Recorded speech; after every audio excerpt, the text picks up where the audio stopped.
Syihab, PAT, Pak Dwi, bapak yang lain.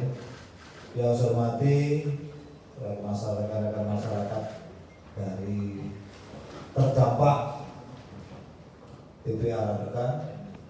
Setelah ini kita tantinya menjawabkan puji syukur kepada Allah Subhanahu wa taala, Tuhan yang Maha Kuasa. Persepsi antara masyarakat dan pejabat Pemkot utamanya dalam rangka menindaklanjuti apa yang pernah kita sidak di Muhammad SAW yang telah membawa kita dari alam jahiliyah. Tadi sampaikan Bu Ketua Komisi terkait dengan apa tujuan kita bertemu pada TPA, bagaimana tindak lanjut dari Pemkot terkait dengan kegiatan itu, dan bagaimana masyarakat sekitar TPA terkait dampak itu. Oleh karena itu, diskusi kali ini mari kita mulai dengan hal yang sangat urgen saja. Artinya apa yang menjadi keluhan dan bagaimana nanti tanggapan. Kami yang ada di sini selaku perwakilan jenengan semua rekomendasi kepada Pemkot apa yang menjadi keluhan untuk ditindaklanjuti kepada Pemkot terkait dengan apa yang ada di masyarakat terkait dengan TPA yang ada. Itu kemudian baunya luar biasa. Ya mungkin saya tidak biasa bau itu mungkin yang bagaimana masyarakat sekitar. Kemudian yang kedua, saya lihat saya mendapat telepon beberapa kali dari masyarakat terkait banyak sampah yang tidak diangkut. Kalau saya lihat di TPA waktu itu ada alat berat ya, alat berat 2 atau 3 yang tidak berfungsi. Yang pertama, tidak tahu mobilnya Pak Yasa. Kemudian yang ketiga, bagaimana tidak lanjut terkait dengan adanya masyarakat yang merasa ada sebagian tanahnya yang masih belum tuntas terkait penyelesaian. Bagaimana pengelolaan sampah mulai dulu sampai sekarang, terus hambatannya apa dan sebagainya. Sehingga kalau memang nanti anggarannya ada Pak Yasa, yo tunggu truk masih pakai. Beberapa ada tangannya Pak Haji atas nama Suwarno, kemudian ada Haji Darno. Mungkin kalau dia hadir ya bagaimana apa yang akan dilakukan. Itu Bu Ketua Komisi, kira-kira nanti kita sampaikan kepada mana Gus Ipul. Nah, Gus Ipul, moderatornya silakan dimulai.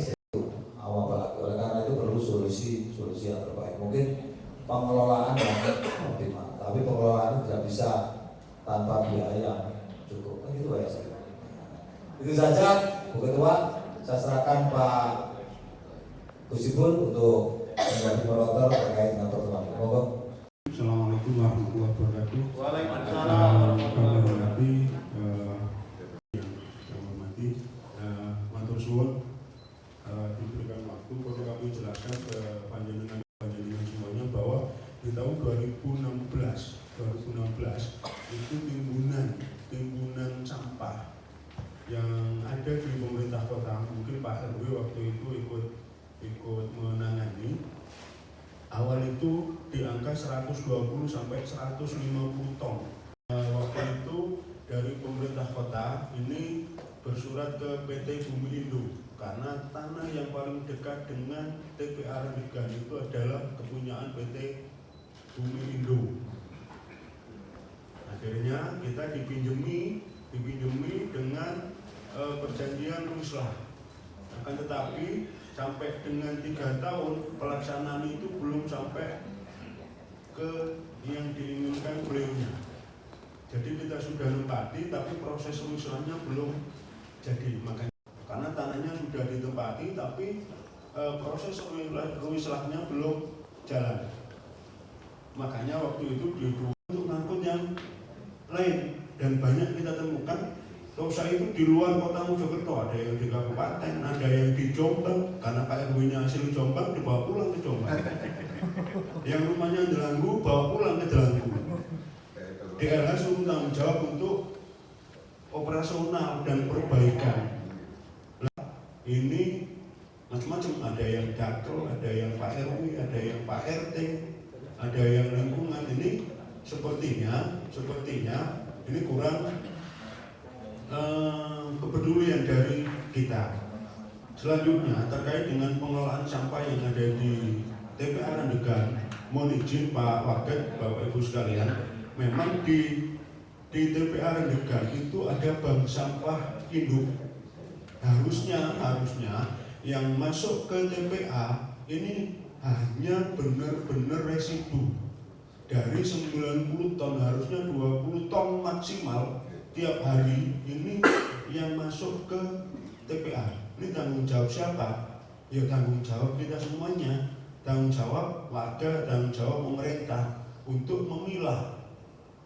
Karena nyuwun sewu, yang masuk di TPA ini utamanya yang di pasar, yang di mana tuh sing ini cacet Tropodo, Ngadul, ini nggak ada pemilahan. Jadi kita yang di TPA ini pure jaga no pemulung.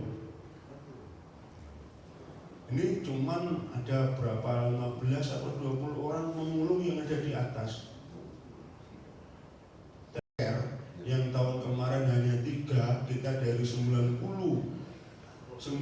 ton awalnya setelah ada TPS 3R di 3 kelurahan yaitu Magersari, Purworejo dan Kedundung. Ini sekarang yang masuk di TPA itu sisa 60 ton.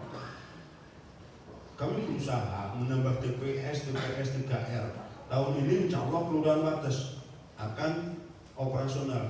Nah kalau menjaga no TPS 3R tidak ada kesadaran dari kita semuanya, tidak ada kesadaran dari warga, ya beban itu akan menjadi berat di TPA.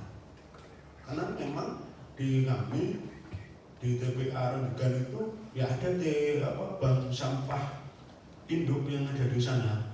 Cuman wilahnya ya sekuat tenaga yang ada di bank sampah induk. Kami berharap ini bank sampah yang ada di kelurahan yang sudah terbentuk ini bisa lebih efektif. Karena mohon izin pimpinan terkait ketika ngomong sampah ini ya memang ya bau, nggak ada sampah yang nggak bau. Ketika ngomong sampah ya mesti bau, nggak ada sampah yang nggak bau. Nah supaya nggak bau ya harus dari kita. Yang plastik ya dipilah